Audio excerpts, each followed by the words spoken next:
Bueno, muy buenos días a todos. ¿Se oye bien? Bueno, en primer lugar, agradeceros la presencia. En segundo lugar, porque es un tema que hay que darle solución antes del día 8. Lo primero, disculpar a Jorge González, que sabéis que es el representante en la denominación calificada Rioja, que hoy no ha podido venir. Entonces, bueno, durante estos días estamos haciendo... Bueno, hay que decidir si a la hora de elegir, sabéis que se produce vía acreditación de hectáreas a los representantes, hay tres opciones. Una sería el posible aplazamiento, es decir, posible aplazamiento de ese sistema de acreditación, pero sí que se ha dicho que tiene que haber unanimidad entre todas las asociaciones integrantes y no la va a haber, es decir, una o dos ya sabemos que van a decir que no, con lo cual esa posibilidad automáticamente se anula. Y las otras dos, pues es que se repitan los resultados que había antes, es decir, pues por el tema del COVID y demás, que se deje como estaba antes. Y lo segundo, que haya de nuevo acreditaciones. El otro día estuvimos en Mendavia y en Mendavia, por unanimidad, es decir, no hubo nadie que dijo lo contrario, se optó por el sistema de recoger acreditaciones. Tenemos reunión hoy aquí y tenemos reunión el miércoles también en Azagra. Entonces, bueno, pues lo que salga de estas reuniones, lógicamente, será la postura que llevemos, o que lleve Jorge, mejor dicho, al Pleno. Si os parece, no sé si hace falta votar o no hace falta votar, o si la decisión la tenéis tomada o no. Insisto, solamente dos. Una es mantener el estatus actual, la representación actual, o dos, recoger acreditaciones. En Mendavia salió que recoger acreditaciones. La postura nuestra, lógicamente, como UAGN, es lo que digáis vosotros, y esa postura pues es la que trasladaremos. Entonces, lo que me digáis, si queréis votar o no votar, o qué queréis hacer. Votar a mano alzada, no vamos a hacer ninguna otra historia. O simplemente seguimos un poco lo que dijeron los compañeros de Mendavia, y lo que yo creo que a nuestro juicio también es una buena propuesta, el recoger acreditaciones, porque entiendo que nosotros como UAGN podemos optar a más hectáreas que las que obtuvimos en su día. Perdona, creo que estamos un poco perdidos, sí, yo por lo menos, ¿a qué te estás refiriendo? A la recogida de acreditaciones para la representatividad en el Pleno del Consejo Regulador de Rioja.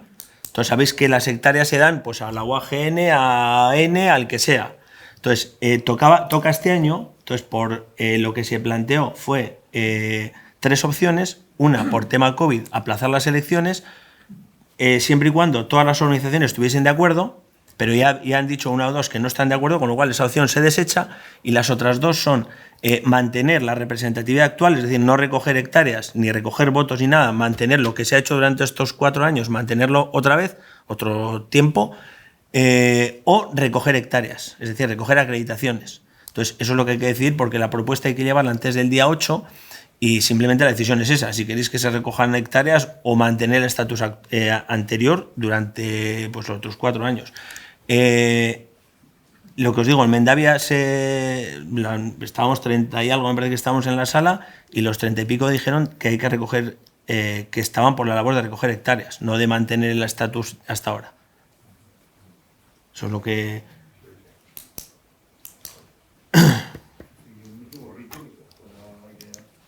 ¿Perdón? Que se sigue el mismo criterio para que haya unanimidad. Vale. Con respecto al vino, por seguir hablando de vino, luego ya hablaremos de más temas. Bueno, la situación es muy complicada a nivel nacional. A nivel de Rioja las ventas han caído un 8 y pico, 8,4%. El precio también algo, pero la verdad es que en ese sentido pues es de las mejores denominaciones a nivel de toda España, ¿no? Porque la verdad que la situación es dramática. Estamos hablando de que hay ahora mismo un stock de unos 80 millones de hectolitros, que eso supone prácticamente no, 2 cosechas. Y tenemos la siguiente ya brotando. La postura que se tomó a través de las organizaciones a nivel nacional fue, ya sabéis, de vendimia verde, destilación y almacenamiento. yo creo que el almacenamiento, bueno, pues una medida que sí que es verdad que en un momento dado puede dar lugar a una primera solución, pero también es verdad que es, entre comillas, un autoengaño. Es decir, el vino que lo tienes almacenado lo vas a sacar al mercado, lo vas a sacar a menor precio y normalmente suele ocurrir que ese precio tira del de arriba también, de la cosecha nueva. Con respecto a la vendimia en verde nos quejamos de que había poca superficie y con respecto a la destilación, pues aquí es el quid de la cuestión, porque cuando nosotros vamos, y cuando digo nosotros, hablo de la sectorial del vino de Asaja, no hablo del resto de organizaciones ni mucho menos, se produce lo siguiente, llega Mancha con todo el volumen, prácticamente pues es la mitad del vino y el resto de las denominaciones somos pequeñitas. El año pasado fue café para todos. Es decir, el precio de destilación era el mismo para todos y este año estamos trabajando para que haya dos precios. No es lo mismo que haya un precio de destilación para una denominación como La Mancha, que no tiene límites, límites de producción me refiero. Bueno, mejor dicho, el año pasado pusieron límites de producción que aquí son, bueno, pues impensables. Y la segunda opción es decir, bueno, pues vamos a hacer dos divisiones. Una para las denominaciones que no tienen límite o que tienen límite en 18.000 kilos y otra para las denominaciones que sí que tienen límite de producción. Esa propuesta la estamos trabajando, es complicadísima porque, insisto, al final nos topamos con que las organizaciones están lideradas por Mancha, nos topamos con que el ministerio prácticamente está copado por Mancha y nos topamos con que Mancha tiene muchísima fuerza, pero yo creo que no es de justicia. Y luego sabéis que todo ese volumen de dinero viene del PASB, es decir, de la reestructuración, la destilación, el almacenamiento y la vendimia en verde. Entonces, pues vamos a ver si este año Europa mete más fondos y con esos fondos se pueden establecer algún otro tipo de medidas. Pero insisto, este año la situación es caótica en muchas denominaciones. Hay muchísimas bodegas que no van a tener sitio para la cosecha entrante. Por mucho que hablen en la hostelería, que no se va a abrir al 100%, pero por mucho que hablan, nos hemos comido a la mitad del año, si no hay otra cuarta ola. Y lógicamente pues la situación es complicada. Por eso yo cuando hablo con Solvar, con Jorge y demás, con gente de Rioja también, el hecho de que las ventas solamente han bajado un 8%, no hablo de precios, a nivel de ventas ha bajado un 8,4%, pues ya es un éxito porque, insisto, hay muchísimas bodegas y muchísimas cooperativas que no les cabe más vino y en 6 meses estamos llenando bodegas otra vez. Entonces, bueno, pues esa es la situación un poquito con respecto al vino. Trasladaré a Jorge la postura vuestra también para que la traslade al pleno el día 8 y lo dicho, pues justificarle porque no ha podido, por un tema personal, no ha podido venir hoy aquí. Con el resto de temas, pues bueno, pues empezamos por que hace un año estábamos manifestándonos. Fue una manifestación que ya lo habéis, bueno, los que estuvisteis allí lo pudisteis ver, una manifestación histórica, pero sí que es cierto que bueno, pues que a los 15 días vino la pandemia y nos borró del mapa. Salió diciendo el ministro Luis Planas que iba a reformar la ley de la cadena alimentaria. En esas estamos, en esas está trabajando, pero sí que es cierto que a día de hoy eso para nosotros como agricultores o como ganaderos no supone absolutamente nada. Y no supone absolutamente nada por dos cuestiones, ¿no? Primero, porque en la ley es muy ambigua. Hay situaciones complicadas, por ejemplo, con las cooperativas, si tienen que cumplir la ley. La industria dice que la tiene que cumplir, las cooperativas dicen que no. Hay situaciones complicadas con respecto a los productos que se importan. Y sabéis que el quid de la cuestión es que ningún producto o ningún contrato, perdón, se puede hacer con un precio inferior a los costes de producción. Dicho esto, ¿cuál es el verdadero problema? Pues saber cuáles son esos costes de producción. Porque lo que nos vendían al principio, que eso iba a ser así, cuando por parte del ministro, pues acabó siendo que cada uno de nosotros teníamos que negociar con la agroindustria el precio. Para eso no hace falta ley, eso lo llevan haciendo desde los fenicios prácticamente. Entonces, para eso no hace falta ni ley ni nada. El quid de la cuestión es establecer observatorios de precios, es decir, mesas de precios, donde hoy en día se manejan datos de todo tipo, sabemos cada uno lo que nos cuesta producir. Hay datos, pues bueno, pues incluso estudios de universidades y agentes externos al sector que nos han proporcionado esos datos o que han proporcionado esos datos, y a partir de ahí, de que se establezcan esos precios base o esos costes de producción, no se podrá hacer un contrato por debajo de esos costes de producción. Sabemos también que es complicado, ¿no? Porque al final, bueno, pues muchas veces nosotros solamente tenemos un cliente para vender ese producto, o tenemos una sola bodega en este caso, o tenemos una sola agroindustria, y es problemático que si llega un día antes de la vendimia o una semana y hay que firmar el contrato, pues normalmente todos solemos pasar por el aro. Y a nadie le gusta denunciar a la agroindustria sabiendo que el año que viene tienes que ir a morir al palo otra vez, porque no hay otro para vender el producto. Para eso nosotros sí que somos claros. O sea, yo no recomendaría a nadie denunciar sin apoyo de organizaciones. Para eso estamos nosotros, para poner la cara fea y demás. Y en ese sentido sí que hemos hecho alguna denuncia, pero también es cierto que el recorrido que tienen esas denuncias, es decir, para cuando va a Madrid, vuelve otra vez a la comunidad autónoma, normalmente la campaña en curso se ha acabado y normalmente ya no se puede pillar a esa empresa. Lo que tenemos claro es que existe una agencia, AICA, no sé si os suenan las siglas, es la Agencia de Información y Control Alimentario, que es la que debe velar por el cumplimiento de los contratos. Esa Agencia de Información y Control se ha pedido por las organizaciones agrarias que esté dotada de más presupuesto. Nosotros incluso hemos pedido que haya una AICA foral, es decir, que esa Agencia de Información y Control no esté radicada en Madrid, sino que esté radicada en Navarra para los contratos que afectan a Navarra, y para que la solución a esos posibles conflictos sea mucho más rápida. Es decir, si hay un problema con un contrato que no se está de acuerdo entre industria o que está por debajo de los costes de producción, que se pueda denunciar y que la denuncia llegue ya y sea efectiva. Y que sobre todo las sanciones, el otro día venía un artículo, las sanciones que ha habido este año, bueno, pues son irrisorias, ¿no? Las sanciones que sean coercitivas, es decir, que el primero que incumpla, pues a lo mejor tiene que tener un aviso, pero el segundo que incumpla, lógicamente se le van a quitar las ganas de incumplir.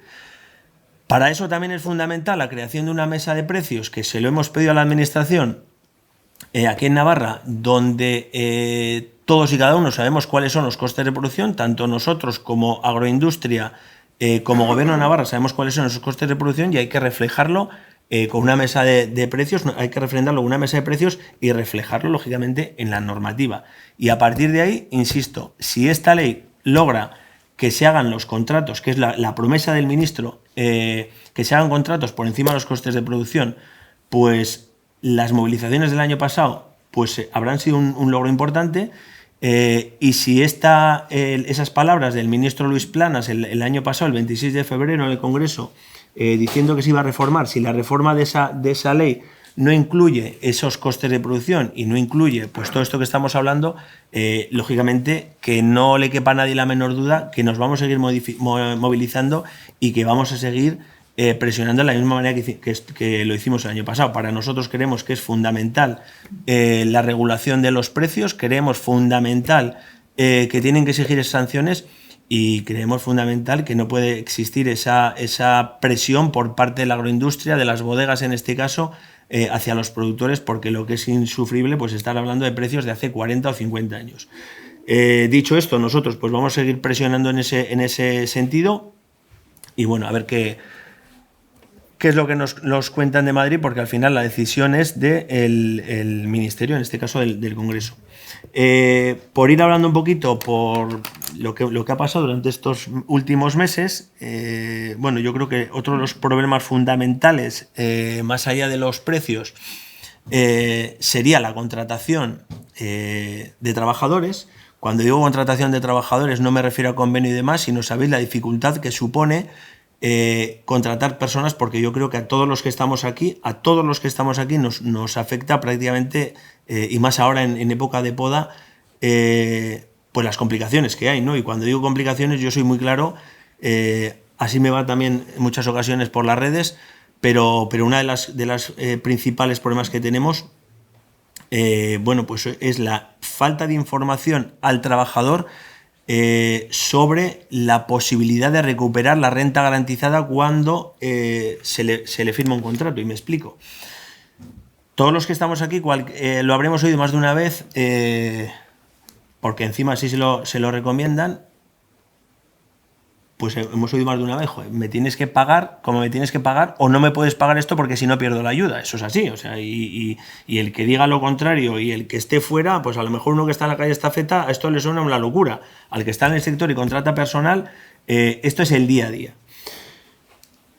Nosotros estuvimos, bueno, desde el principio con este tema, lo denunciamos que lo primero que se tiene que aceptar es un contrato de trabajo, lógicamente con un salario digno por encima del convenio, que eso ya está fuera de toda duda. Aquellas imágenes o esa intención que se tiene muchas veces desde determinados lobbies políticos de que si hay una explotación en el sur, pues prácticamente todos hacemos lo mismo, pues eso no es verdad. Aquí en Navarra, luego os contaré porque estuvimos también con el jefe de inspección, más o menos cómo han ido las inspecciones.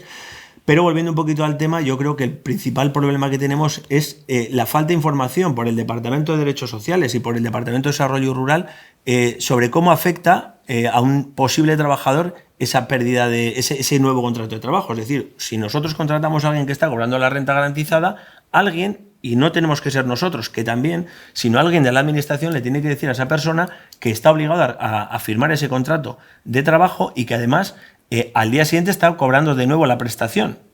Y nosotros nunca hemos dicho que no se cobre la prestación, todo lo contrario. El que no tenga ingresos, lógicamente, tendrá que cobrar una renta garantizada, pero el que se le ofrezca un trabajo tendrá que aceptar ese puesto de trabajo. Y luego otra cuestión, yo creo que es importante también, y algún día hay que hincarle el diente, es por qué nosotros hacemos de agentes recaudadores. Es decir, primer paso ya es encontrar gente, segundo paso ya es hacer un contrato de trabajo, tercer paso, al día siguiente que le encuentras o que le firmas un contrato de trabajo, a los 3 o 4 días empiezan las cartas de requerimientos de retenciones del salario porque se le debe a la Hacienda, porque se ve a la Seguridad Social, porque se le debe una multa al ayuntamiento de no sé qué, y nosotros lo decimos bien claro. Joder, si tú por un lado estás dando ayudas y por otro lado tienes una deuda que eres administración, la casa grande es administración, no son casitas pequeñitas, la casa grande es administración, pues tendrás que regularizar. Y si esta persona cobra ayuda 1.200, pero debe a una administración 800, ese mes, si no me fallan las cuentas, 1.200 menos 800 son 400. Y así, pues empezaremos a tener algo justo. Lo que no tiene sentido es que nosotros hagamos de agentes recaudadores porque tú a cualquiera le dices, oye, mira, este mes te tengo que retener esto porque me ha llegado una carta. Yo no me tengo por qué jugar el físico con una deuda que tiene con la administración ese trabajador. O sea, eso de hacer de agentes recaudadores, eso algún día alguien se tendrá que dar cuenta de que no tiene que ser así.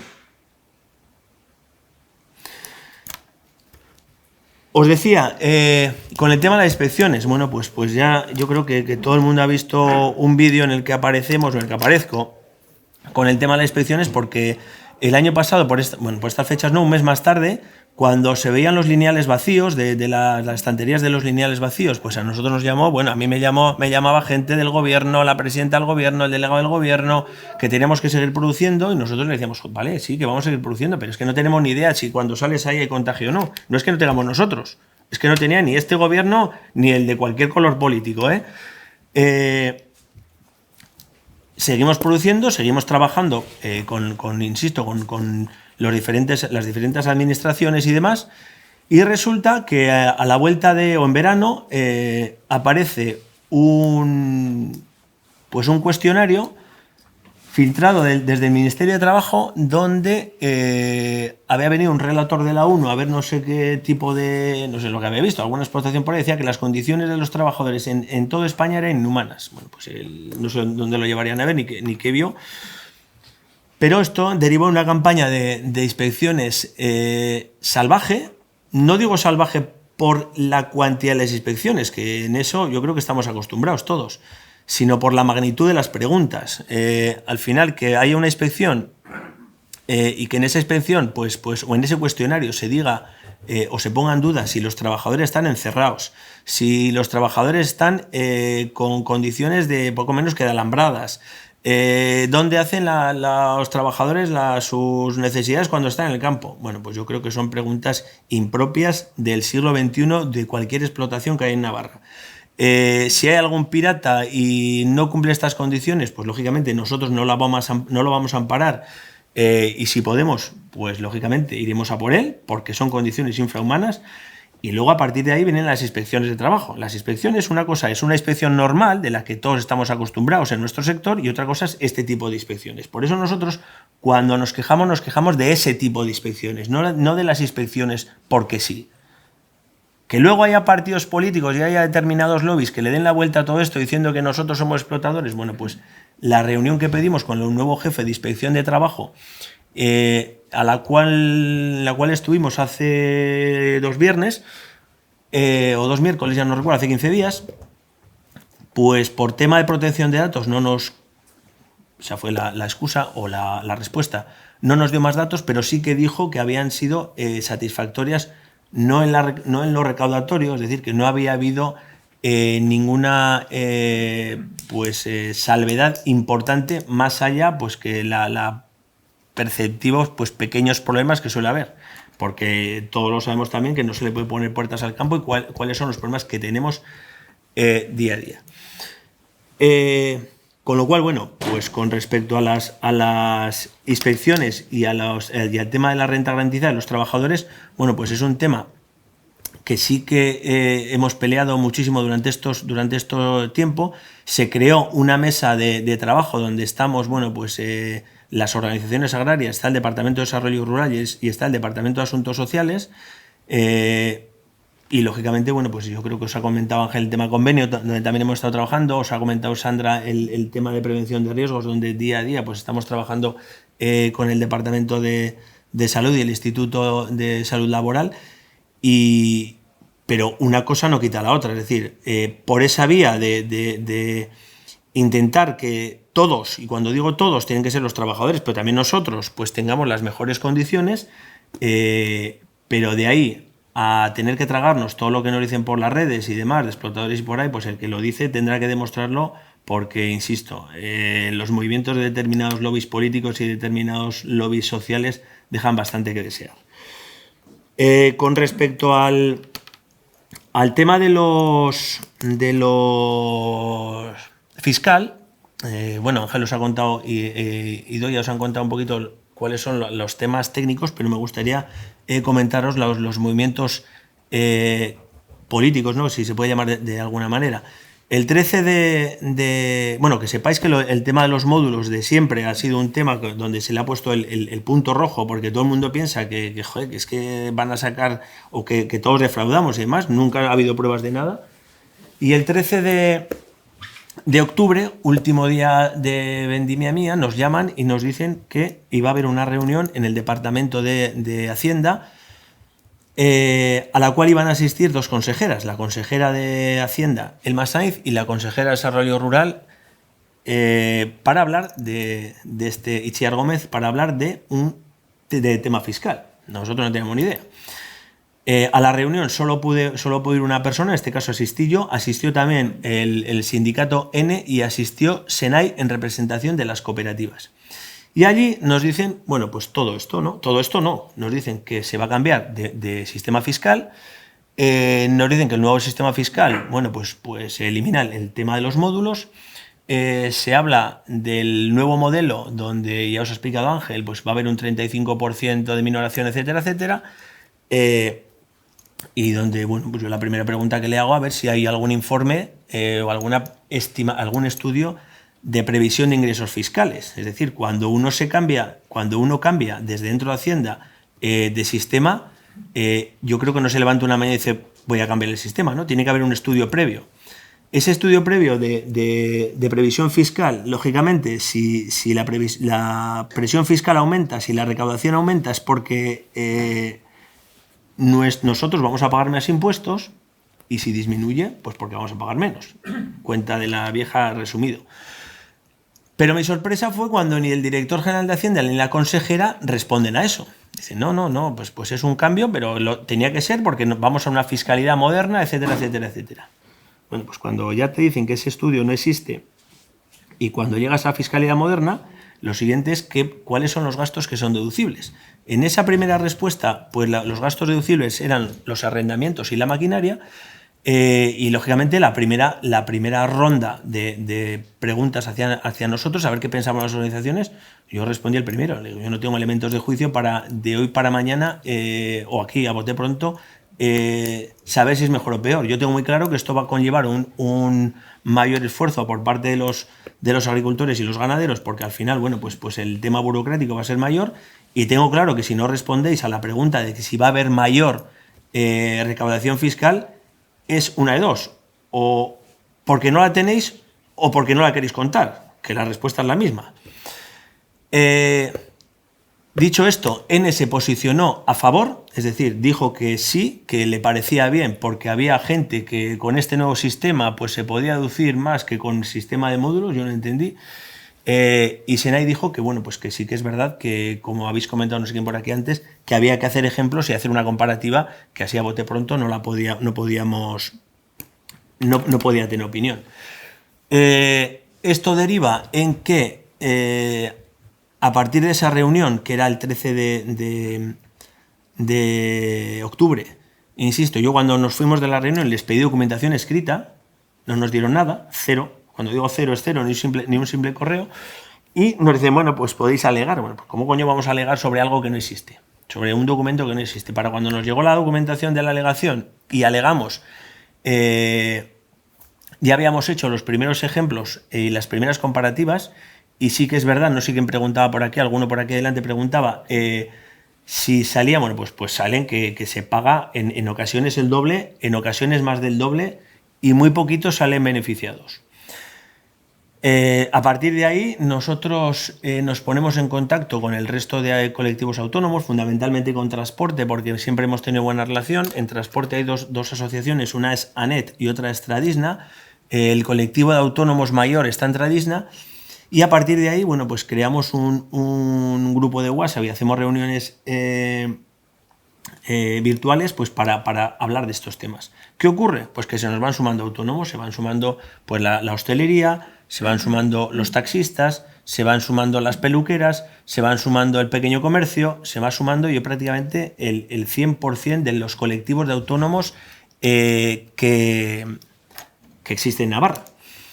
Pedimos una reunión entre todos los colectivos porque a todos la presión fiscal, es decir, les iba a suponer mayor esfuerzo, o sea, iban a tener que pagar más.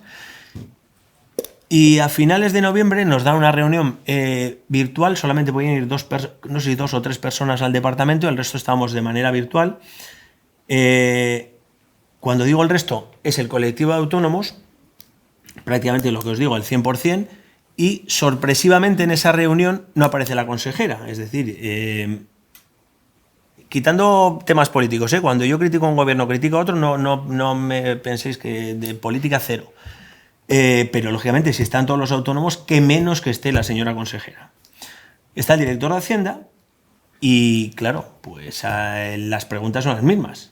¿Dónde está el informe, en nuestro caso, que debe emitir el Departamento de Desarrollo Rural para verificar los ingresos de este año? Es decir, como todos los años se hacía, el departamento emite un informe mediante el cual Hacienda pues aplica los índices de módulos. ¿Dónde está ese informe? ¿Cuál ha sido ese informe?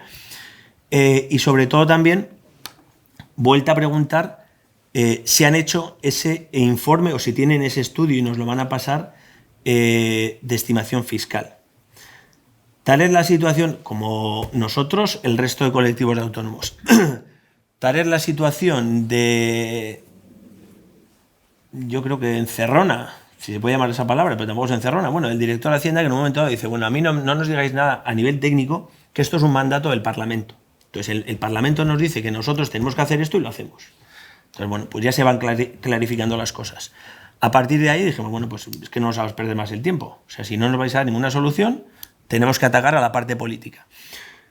Nos reunimos con todas las fuerzas políticas, yo creo pedimos a todas y creo que nos reunimos con todas, corrígeme Iñaki, ¿Podemos nos juntamos también? No, pues excepto Podemos. ¿Y cuál era la otra? Izquierda Unida. Izquierda Unida sí. Bueno, pues excepto Podemos. yo creo que todos, bueno, la parte que está en el gobierno tenía una opinión, la parte que no está en el gobierno tenía otra opinión, y todos nos vinieron a decir lo mismo, ¿no? Que al final, bueno, pues que uno a uno la posición era favorable a nosotros, pero todos juntos, pues no. Entonces, bueno, pues... Y que sí que es verdad que esto era una decisión de los técnicos de Hacienda, que los propios técnicos de Hacienda habían pedido que se cambiase este régimen, pues porque, bueno, pues porque había problemas. Nosotros volvimos a estar con Hacienda y le dijimos, bueno, pues si es verdad que el sistema de módulos es un fraude y resulta que no hay sanciones en base a ese hipotético fraude que detectan los técnicos de Hacienda, pues aquí hay una cuestión. O aquí prevarica todo Dios o sencillamente es mentira que haya fraude. Le pedimos también al director de Hacienda, de todas las declaraciones que van saliendo como chorizos y que todos nosotros nos llegan prácticamente hechas, ¿cuántas hay modificadas? Es decir, de todas las declaraciones que nos salen, que están en el ordenador de Hacienda, ¿cuántas se han modificado? Tampoco nos dio la respuesta. Y por último ya, bueno, pues sabéis que esto se vota, en Consejo de Gobierno se vota el 23, se llevó al Parlamento, pues una semana antes se hizo Consejo de Gobierno. El día de antes yo estuve con 2 consejeros y los 2 me reconocían, de diferente partido político, los 2 me reconocían que era una auténtica aberración este cambio, que es verdad que lo que habíamos pedido nosotros, que era un año de transición, donde todas estas dudas que todavía no saben los técnicos de Hacienda, es decir, si el gasoil, si no el gasoil, yo tengo muy claro que una cosa es lo que piensen los técnicos y otra cosa es lo que me afecta a mí. Resulta que yo con el todoterreno puedo ir a Calahorra y solo me afecta al 50%, pero con el otro coche, ¿qué pasa? Que no puedo ir al departamento a hacer un papel, o a EBENA, o al Consejo Regulador, o a... Entonces, bueno, pues son cuestiones que, insisto, que llevamos ya 2 meses y que todavía haya dudas, significa que el cambio lo han hecho rápido, corriendo y mal. Y que donde tenía que haber transparencia, diálogo y participación no ha habido ninguna de las 3. Dicho esto, se lleva el 23 de diciembre al Parlamento, lógicamente se aprueba, y en el entreacto pues tienen la mala suerte el Gobierno de Navarra tiene la mala suerte de que el ministro dice que mientras esté él gobernando, el sistema de módulos durante esta legislatura va a seguir siendo así, es decir, va a seguir existiendo, con lo cual la excusa que también nos pone el Gobierno de Navarra no es que el año que viene lo quitan, no, pues el año que viene lo van a quitar. Y además hace una rebaja con respecto a los módulos para este año de un 20%. Nosotros pedimos al Departamento de Hacienda, lógicamente, que si en el resto del Estado esa rebaja es de un 20%, aquí también se aplique, porque si no, pues las condiciones van a ser más lesivas aquí que en el resto de comunidades autónomas. Nos citan a una reunión, que no sé si era el 10 o el 11 de enero, donde nosotros creíamos que nos iban a hablar del régimen de este año, o sea, del nuevo régimen, y nos dicen que sí, que es verdad, que el 20% de la rebaja de módulos que se aprueba. No entraba otro escenario en nuestra cabeza y eso hubiera sido una aberración bastante mayor. Pero aprovechando que el Pisuerga pasa por Valladolid, en esa reunión estaba la consejera y estaba el director técnico, es decir, estaba la parte política y estaba la parte técnica. Y les volví a hacer la pregunta. Aquí, les dije textualmente, aquí hay un cambio que ni ha tenido estudio interno por parte de Hacienda, ni ha tenido informe del Departamento de Desarrollo Rural, porque Ignacio Gil, director de Agricultura, nos lo trasladó diciendo aquí no ha salido ningún informe, y aquí hay 2 temas. Uno, o mintió el director de Hacienda diciendo que había sido la parte política, es decir, el Parlamento el que había exigido este cambio, o mintió la parte política, la consejera, diciendo que habían sido los técnicos de Hacienda los que habían exigido este cambio. La respuesta fue de la consejera: no contestes, se levantaron y se fueron. Con lo cual, bueno, pues blanco y en botella, ¿no? El cambio ha venido para quedarse. El cambio ha venido, lo que os digo, que estamos en marzo prácticamente y todavía sigue generando dudas. Y el cambio ha venido que el día 23 sí que es verdad, lo comentábamos el otro día en Mendavia, sí que es verdad que nosotros propusimos una movilización. Con la actual situación de COVID, las condiciones que nos pusieron para realizar esa movilización, pues prácticamente eran las condiciones por parte de delegación del Gobierno y por parte del Ayuntamiento de Pamplona, no sospechoso de afinidad con el Gobierno. Las condiciones eran prácticamente pues incumplibles, es decir, nos obligaban a estar a 1,5 metros de distancia, nos obligaban a llevar hidrogel, no podíamos llevar vehículos. Entonces, bueno, pues para hacer una protesta, que es una pantomima, y no poder nosotros salvaguardar esas condiciones, porque si no la sanción ya está clara en la resolución que la tengo por aquí, las sanciones sobre la ley de salud nos iban a recaer a nosotros, pues se decidió no hacer. Esto no quiere decir que durante el año no estemos pues negociando o en posición beligerante con el Departamento de Hacienda. Entiendo que cualquier cuestión que afecte al resto del Estado aquí también va a afectar. Pero todas estas cuestiones que estamos hablando, es decir, todas estas dudas, sí que es cierto que bueno, pues nos queda todavía un año o prácticamente medio año hasta finales de año para modificar. Es decir, el tema de los módulos que afecta al año pasado, la rebaja del 20% se hizo a final de diciembre y en Navarra se decidió en enero, cuando la renta empieza prácticamente en 3 meses, ¿no? De enero en 3 meses, con lo cual tiempo hay. Eso no es obvio, claro, no justifica bajo ningún concepto este cambio que a día de hoy sí que es verdad que supone una mayor presión fiscal, sí que es verdad que es una auténtica vergüenza, sí que es verdad que es una auténtica aberración que un cambio fiscal o un cambio de este calado no se cuente con las organizaciones agrarias, y sí que es verdad que este cambio, el origen de este cambio, ni es Hacienda ni es Parlamento. El origen de este cambio es el pacto de gobierno entre los partidos políticos y EH Bildu, donde no sé si visteis que aparecía en el diario Navarra unas condiciones que ponía Bildu para apoyar al gobierno, entre las cuales estaba la supresión de los módulos. Y ese es el quid de la cuestión.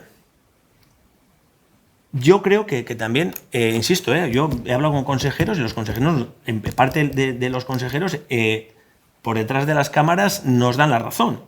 Pero lógicamente cuando alguien sustenta un gobierno, pues al final los votos son los votos, los sillones se deben estar muy bien en los sillones, y esa es la verdadera cuestión. El acuerdo Bildu con el PSOE, que además luego a la hora de votar, Bildu se abstuvo.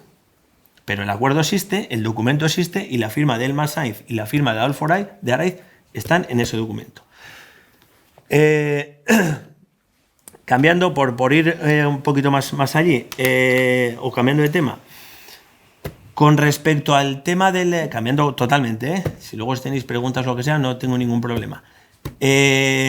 Otro de los temas fundamentales que ha habido estos últimos días, sabéis que con respecto a la borrasca esta que hubo, la famosa Filomena y demás, ha habido daños en toda España. Aquí en el minuto 1 pues nos llamaron a ver si había daños y nosotros pues dijimos que sí, ¿no? No vas a decir que no, porque si no luego en muchos sitios la nieve es agua, es humedad y vino muy bien, y sí que es verdad que hubo daños, pero nosotros pues pasamos un informe de daños tanto a Saja como al Ministerio, y Navarra bueno, pues se va a ver incluida dentro de las zonas catastróficas por la borrasca Filomena. A muchos les extraña porque muchas veces cuando salta el Ebro y se lleva la mitad de la ribera, pues no hay zona catastrófica. Bueno, pues resulta que ahora sí.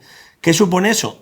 Que cuando haya una rebaja, y me estoy adelantando, cuando hay una medida que afecte a las comunidades autónomas que han sufrido la Filomena, a Navarra también le va a afectar. Y por ahí, corrígeme Ángel, puede haber una vía de posibles exenciones fiscales en un futuro, ¿no? A ver, Ángel dice así, bueno, pues podría haber. Pero el problema que surge aquí también, o el tema que surge aquí también, es el tema de los seguros.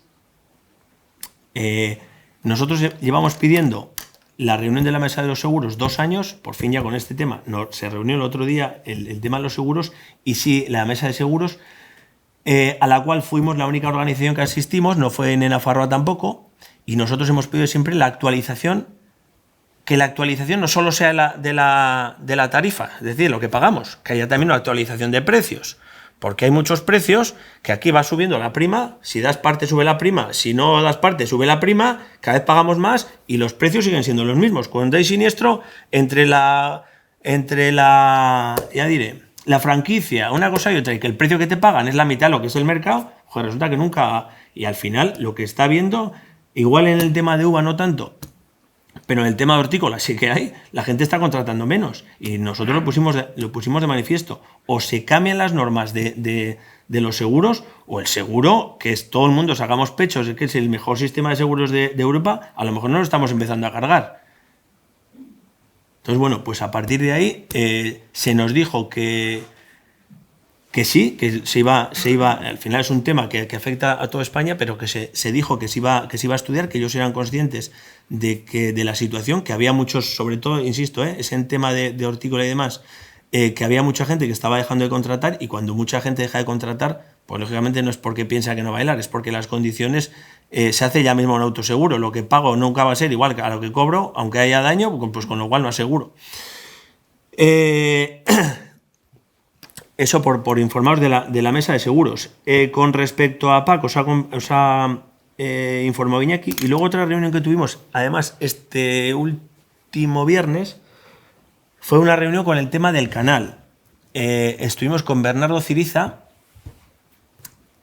y, bueno, nosotros creemos, bueno, es así, ¿no? El agua de Itoiz, la presa de Itoiz tiene un volumen, la concesión de agua tiene otro volumen, se hizo la primera fase, ni el ramal de Lega ni el ramal de Larga estaban contempladas en esa primera fase, se trajo el agua al ramal de Larga y al ramal de Lega, el ramal de Larga prácticamente está acabado, y el ramal de Lega, pues es el que os toca a vosotros. Aquí sabéis que hay muchos actores, pero los principales son la concesionaria, el Gobierno de Navarra y Canasa,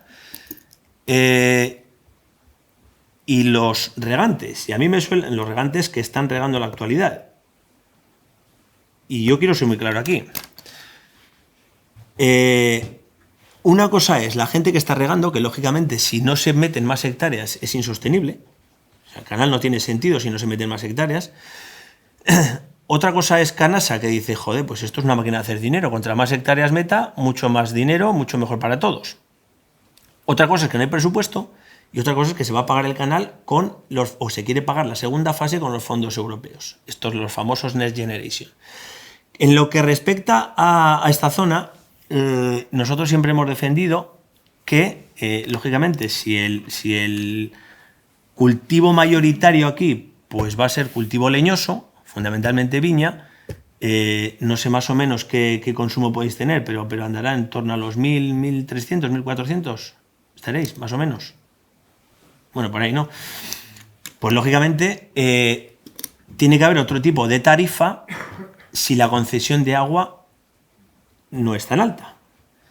Eso a Canasa, que le provocaba urticaria, pues porque al final decía, no, una cosa es nosotros las hectáreas, otra cosa es las redes que tengáis aquí, si están preparadas para 6.400 o no, que no tengo ni idea, y otra cosa es el consumo. El consumo se os va a cobrar, el tema es la tarifa fija.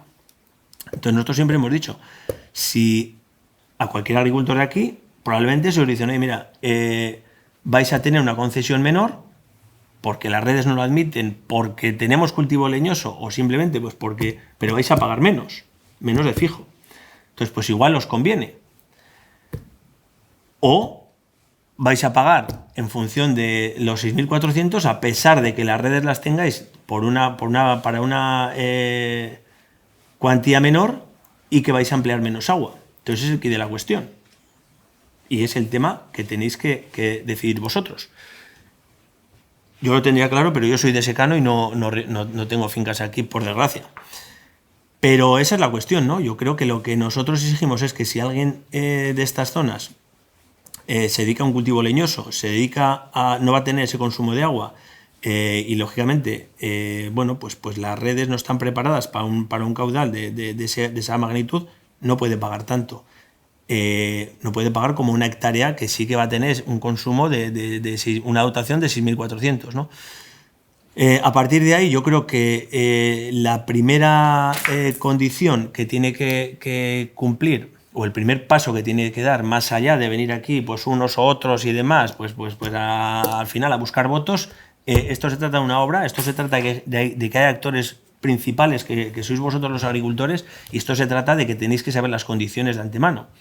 Pero resulta que esas tarifas no están aprobadas y el primer paso que nosotros exigimos es hablar con Canasa, Gobierno de Navarra, que sois parte de Canasa, sabéis que es Estado y Gobierno de Navarra, hablarlo. Tenéis que tener un sistema aprobado ya de que si una finca o un sector o una comunidad de regantes tiene que tener una dotación menor, no puede pagar nunca el mismo dinero que una que tiene una dotación mayor, y a partir de ahí, bueno, es cuando hay que hablar con los agricultores, pero no antes, joder. Y lo que se hable antes es marear la perdiz y retrasar la obra. Entonces, en ese sentido, yo creo que es bueno tanto la información nuestra hacia vosotros como la información vuestra hacia nosotros. O sea, a nosotros nos gustaría saber realmente cuál es o lo que pensáis vosotros de este tema y luego, pues bueno, pues saber que existe una segunda fase que se hará sí o sí, que esa segunda fase no afecta a esta zona, pero que lógicamente pues también tiene que tener agua y que pues si llegan esos fondos europeos que llegarán, se hará. Y que si no se hace, pues la obra pues a lo mejor tiene problemas.